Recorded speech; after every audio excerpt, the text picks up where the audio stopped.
Karena posisi saya ini sebagai DPO, ya, jadi hampir 10 tahun lebih ya, jadi DPO, pulang tuh sebenarnya ingin melanjutkan, ya ingin istilahnya nyari modal untuk lanjutkan DPO-nya itu, dan mendapat kabar seperti ini ya otomatis shock.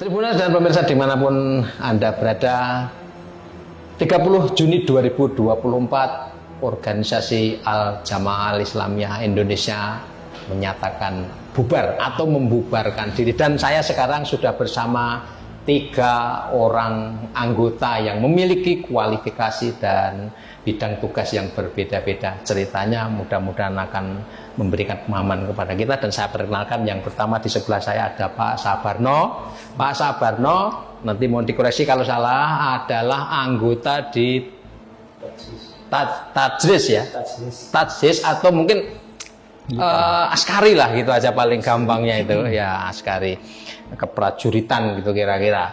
Kemudian yang di sebelahnya ada Mas Dodi alias Vigo.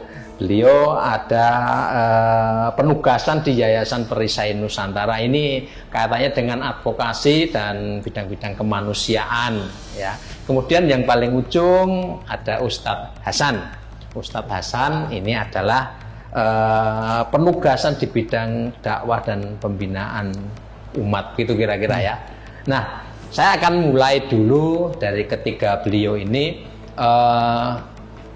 Tanggal 30 Juni 2024 ini ada pernyataan dan deklarasi membubarkan diri yang dilakukan di Sentul, dan ini dihadiri oleh hampir semua tokoh senior, para tetua, ya saya sekarang menyebutnya ex Jamaah Islamiyah gitu ya, ex JI gitu.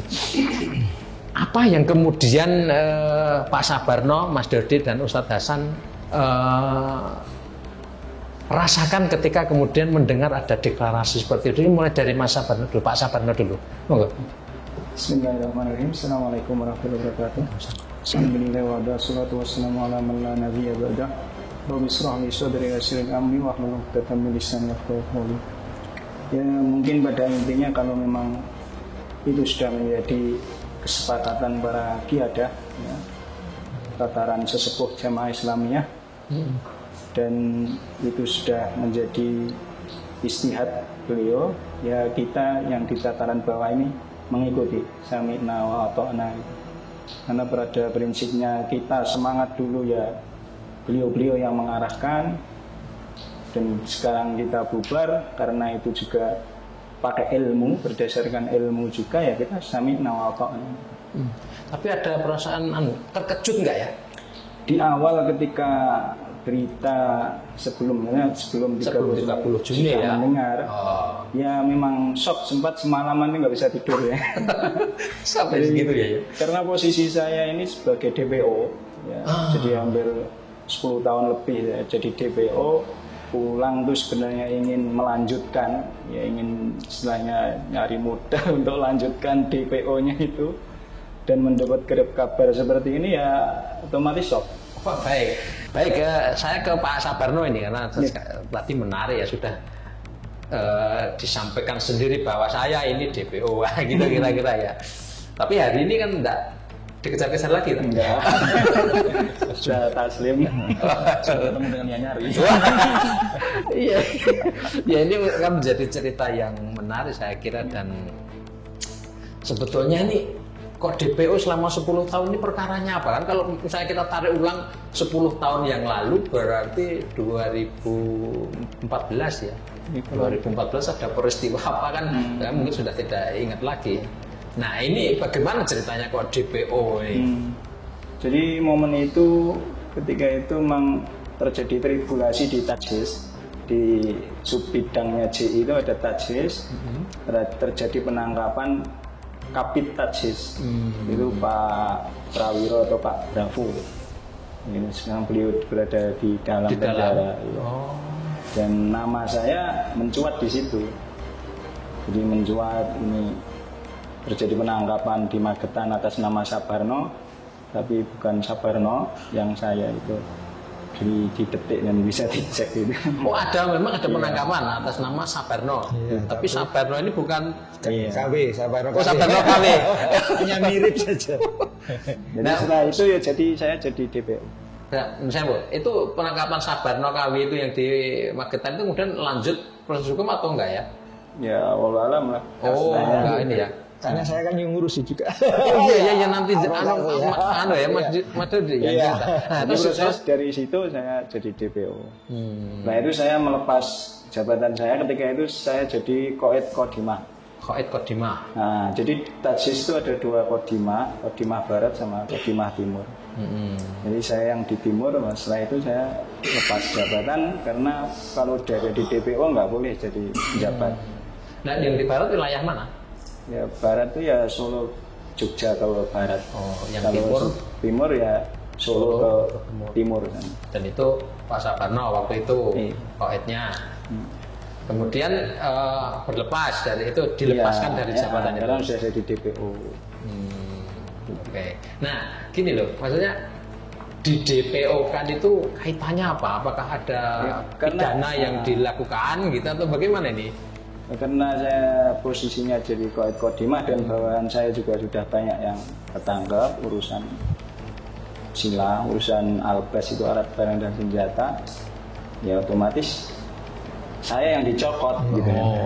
Pimpinan yang bertanggung jawab. Iya. diurut, akhirnya sampai ke Pak Sabarno. Dan itu sudah 10 tahun yang lalu ya. Nah, ini kaitan dengan Alpas kalau sudah kadung disinggung ya tadi itu kan. Nah, itu benar-benar nyata atau enggak Alpas itu kemudian dikaitkan dengan jenengan itu? Jadi memang alat barang dan senjata itu kalau di CI itu memang warisan dari konflik lama, yaitu ketika Ambon, Poso. Jadi kita tidak istilahnya ada senjata itu bukan berarti untuk memerangi negara ini, bukan, karena itu memang warisan dari kita kan hadir di situ bantu saudara-saudara muslim. Nah setelah selesai ya barang itu dibawa ke sini. Badan pulang, barang dibawa. Dan banyak sudah disita sama aparat. Jadi barang-barang itu ya yang tercecer ya tinggal itu, dan itu sayang istilahnya yang tanggung jawab ya harus diserahkan ke negara. Oke. Nah, diserahkan ke negara. Ini kapan? Apa ada kaitannya dengan deklarasi 30 Juni ini? Enggak ada, sebelum itu sudah kita serahkan. Karena memang perintah dari Tiada, alat barang dan senjata itu harus diserahkan. Itu sudah jadi harga mati, harus diserahkan. Oke, jadi karena ini ada perintah dari Tiada. Perintah, ya. Samina waton apa ya, perintah, makanya kita diserahkan. Nah, itu bentuknya apa kalau boleh tahu? Ada yang organik M16. Ada yang berupa cairan dan bubuk munisi. Kalau munisi sudah banyak yang disita sama disita. Nah barang itu yang terakhir yang organik. Itu ceritanya gimana? Apa disimpan di rumah kemudian diserahkan atau? Jadi memang ceritanya itu gimana ya? Istilahnya sebenarnya barang itu sudah pada dalam satu titik yang sudah digerebek. Cuma ibaratnya kalau bahasanya Jawa ya cewek lah. Cewek Jadi tercecer. Tercecer. Jadi barang itu tidak satu tempat. Jadi di tempat yang lain. Dan setelah penggerbekan karena kawan mungkin ketakutan, akhirnya dicari dan ketemu, dibuang ke sungai. Gitu. Dibuang ke sungai kemudian dan dicari, alhamdulillah ketemu dan kemudian sekarang diserahkan. Nah ini kira-kira penjelasannya bagaimana kok kemudian sampai pada kesadaran selain perintah ya? Kan mungkin kalau bayangan saya sederhana gitu ya. Ya ada perintah, tapi ini barang ini kan susah didapat, makanya Ya, gampang gitu. Ya kita prinsipnya apa? Karena kita ini berada di jamaah ini dengan ilmu, ya berdasarkan ilmu dan bubar ini juga ilmu. Kalau kita simpan pun malah jadi beban. Ya, kita menyimpan barang-barang kayak gitu kan jadi beban. Karena memang itu kan melanggar hukum negara. Jadi memang kita harus ya sami'na wa ata'na, kita serahkan. Karena itu juga bukan barang kita pribadi, barang umat ibaratnya kan. Jadi bekas sisa konflik Ambon Poso dibawa ke sini, ya harus perintah serahkan diserahkan. Jadi kesadaran, kemudian kejujuran, dan komitmen ya ini ya. Nah sekarang perasaannya Pak Sabarno gimana setelah ada deklarasi itu, kemudian menyerahkan? Apa bebannya plong atau bagaimana? Ya kalau dari saya pribadi ya sisi insya Allah manfaatnya lebih besar ya. Terutama terhadap keluarga, anak-anak saya yang sudah mulai dewasa gitu kan. Masa depannya kalau dulu masih DPO itu saya masih baratnya bukan tidur enggak nyenyak, sebenarnya sudah enjoy. Cuma untuk keluarga, untuk anak yang sudah mulai besar terus belum punya KTP, data identitas diri kan ya, terus kedepannya seperti apa kan gitu, ketika nikah dan lain sebagainya kan. Nah waktu DPO itu sudah menikah belum jadi ya? Sudah punya anak 5. Anaknya sudah gede-gede. Nah sebelum ke Mas Yudi dan Ustadz Hasan, saya mau tanya, selama DPO itu terus kemana saja? Ganti identitas atau enggak? Ya berganti identitas ke Kalimantan, terus ke terakhir 5 tahun di Cikarang. Jualan bakso, berwirausaha, dan setelah terjadi tribulasi di jamaah ya hampir 4 tahun ini ya mandiri lah ibaratnya.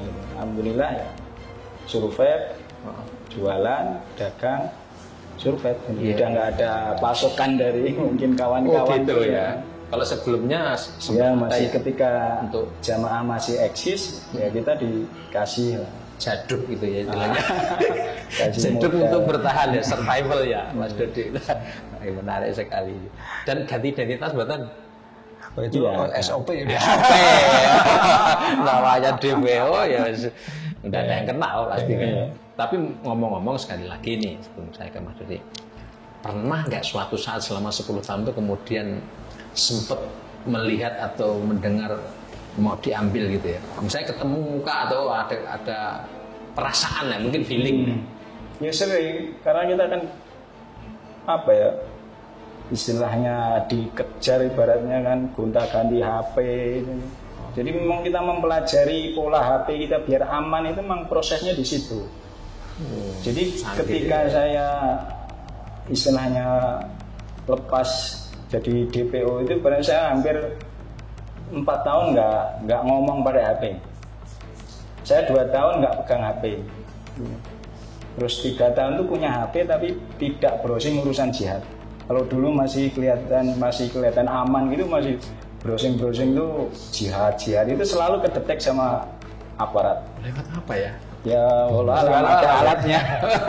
Kalau sudah bicara jihad yang langsung zoom gitu mungkin masuk algoritma mereka. Iya. Jadi setelah itu ya browsingnya biasa bisnis. Paling ya kayak ya film-film Turki yang semangat gitu kayak Ertugrul gitu. Jadi di situ aja. Jadi juga mempelajari bagaimana pengejar ini bekerja, kemudian mengantisipasi para pengejar itu kira-kira gitu ya. Ya di lapangan itu ya sering misalnya ketemu papasan gitu. Ya feeling kita ya mereka ini gitu. Karena bagaimanapun ya mungkin bukan yang pertama ya Pak Sabarno ini DPO kemudian sampai bubar ini tidak pernah tertangkap gitu kan. Mungkin ada juga yang lain ya, saya nggak ngerti ya. Mungkin ada juga. Nah ini kan artinya kualifikasinya kan termasuk luar biasa kan gitu ya. Mungkin pengalaman ketika di Ambon ada yang bisa diceritakan? Ke Poso sama Ambon malah enggak, saya keluar ke Filipina. Oh di Filipina malah, ke Poso Ambon enggak ikut? Nah terus yang tadi Albas tadi didapat dari mana? Ya kan warisan sesepuh dulu. Oh, ini bukan Pak Saparno yang pegang ya?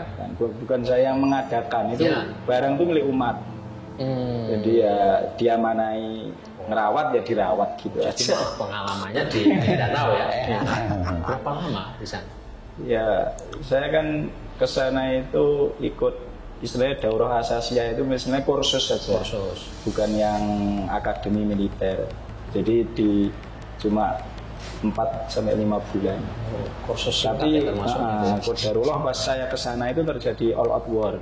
Tahun berapa itu? Tahun ya sekitar 99 sampai 2000 terjadi all out war, Kemah Abu Bakar diserang. Jadi saya tertahan di Malaysia hampir 4 bulan. Jadi waktu Kemah Abu Bakar itu diserang, saya posisinya di Malaysia. Oh, di Malaysia. Sudah keluar dari sama saudara Nasir Abbas di situ. Oh, berarti jenengan itu sama Nasir Abbas ya, serumah lama. Serumah lama. Makanya wanted tuh tadi. Jangan-jangan 86 sama Nasir Abbas ya? Enggak ya. Tapi pengalaman empiris gerakan yang secara fisik itu ya di Filipina ya. Jadi kita istilahnya membantu rakyat Moro, menolong mereka. Tapi ngomong-ngomong sempat ikut momen fight gitu nggak sih? Ya, namanya medan perang ya seperti itulah. Kalau cerita detailnya ya kita enggak. Tapi karena masuk wilayah konflik ya, jadi ya wajar ya lumrah kalau terlibat fight gitu ya. Terus ke Malaysia tertahan di sana. Baliknya ya sabar di sana. Oh, Pak Sabar tetap sabar ya. Akhirnya bisa masuk. Bisa ya hampir kurang lebih 2 tahun. 2 tahun itu setelah dari Filipina ya. Itu belum masuk di daftar DPO berarti ya? Belum. Jadi ibaratnya ya saya masih pangkat rendah. Pangkat rendah tapi pengalaman. Kan masih muda belum nikah. Waktu itu. Oke. Nah, berikutnya ini karena sebagian cerita sudah disampaikan dan ya mungkin kita semua boleh bersyukur ya sampai pada titik ketika evaluasi, pertimbangan dan lain sebagainya mengerucut dan kemudian dideklarasikan pada 30 Juni. Apa yang kemudian akan dikerjakan selanjutnya setelah ini? Nah, Pak Sabarno gimana ini? Terakhir ini kan Kerawang, di mana Karawat? Di Cikarang. Cikarang. Sampai hari ini atau bagaimana? Ya, sudah pulang ke Jawa Tengah. Pulang ke Jawa Tengah. Nah, artinya sekarang kan mungkin sudah lega, ya sudah lepas semua kan, yang mungkin jadi beban itu. Apa rencana selanjutnya? Ya, masa transisi ini ya membantu Kiada untuk mensosialisasikan pembubaran ini, karena kawan-kawan itu kan banyak levelnya yang masih di bawah-bawah itu kan kadang kan belum dapat bayan itu secara jelas. Ya, kita membantu Kiada dan membantu aparat untuk mensosialisasikan pembubaran ini dan penyerahan alat barang dan senjata. Kalau masih ada ya? Iya, itu diserahkan. Dan gitu ini tugasnya kan lumayan besar dan berat juga ya, areanya juga. Ngeceki barang tertutup. Kalau dulu berusaha bagaimana nyimpen rapet, ya sekarang dinceki ya lumayan juga sulit. Tapi kan proses akan berjalan ya, saya kira itu. Dan terkait dengan umat kan tentu mungkin Ustadz Hasan juga punya peran untuk mensosialisasikan juga ya, kira-kira ya, lewat ini anggota resmi. Oh iya ya, lain juga ini ya. Masyarakatnya Komunitasnya berbeda ya. Oh iya. Jaringan.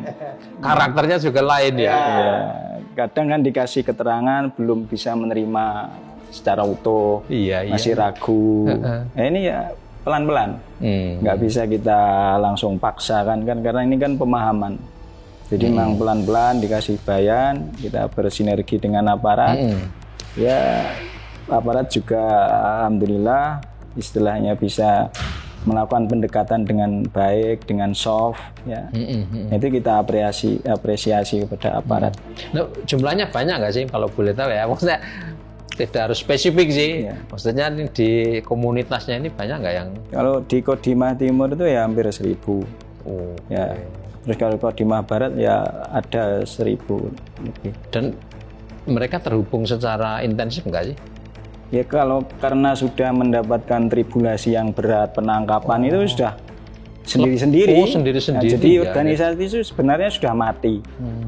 Terus kita berusaha untuk menghidupkan dan dimatikan untuk selama-lamanya itu ya cukup energi. Iya, ya butuh waktu. Butuh waktu, ngundangi, nomor HP sudah nggak ada, rumahnya di mana, itu ya cukup energi. Apalagi pakai sel tertutup itu sel putus, jadinya ya mungkin jadi problem tersendiri ya. Jadi sekarang istilahnya kita hidupkan tuh untuk dimatikan.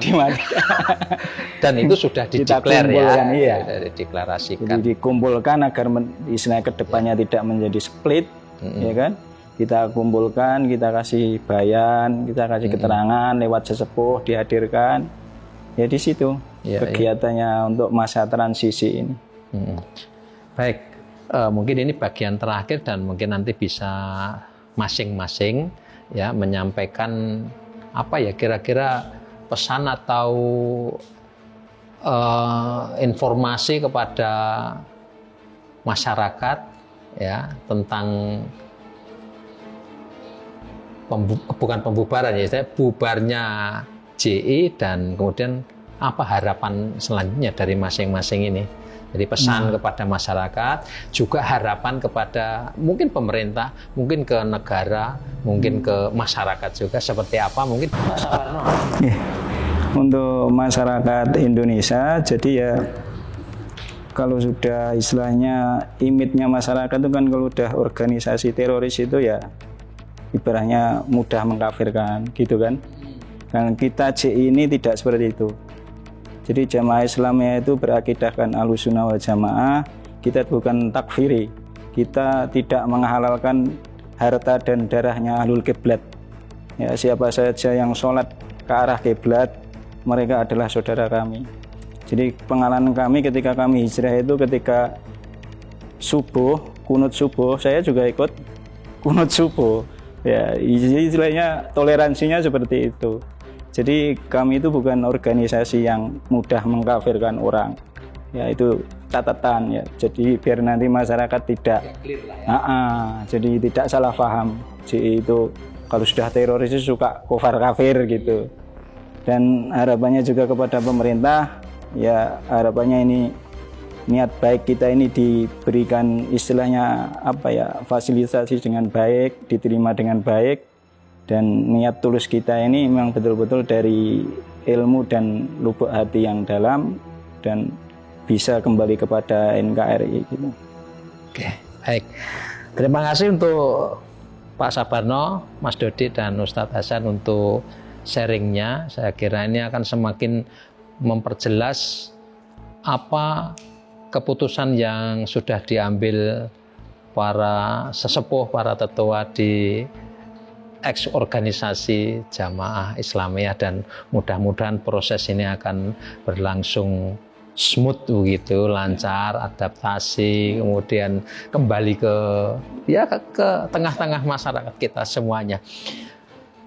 Baik, Tribuners dan pemirsa dimanapun Anda berada, demikian bincang-bincang kita dan mudah-mudahan apa yang disampaikan oleh Pak Sabarno dengan kisahnya yang dramatis ya, 10 tahun tidak pernah tersentuh, sekarang sudah kembali ke titik balik.